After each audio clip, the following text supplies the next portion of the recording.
or one tribe and said, what has happened to you? You don't teach. Then he made khitab to other group and said, what has happened to you? You don't learn. You don't get the understanding of deen, and you don't get nasihat and advice from the other group. Nabi Pak sallallahu alaihi wasallam spoke to both of them. Those who are well educated and those who did not have the. What has happened to you? You don't teach them. And Nabi Pak sallallahu alaihi wasallam said, you don't learn from them.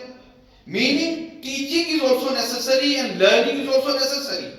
And also take it as your responsibility that you will go to them and learn. Otherwise, what will happen? Nabi Pak sallallahu alaihi wasallam said, "Awla u'arijanna mulquba." I will punish them. I will punish them. Nabi Pak sallallahu alaihi wasallam is rahmatul lil alamin. He is a merciful Nabi, very kind Nabi.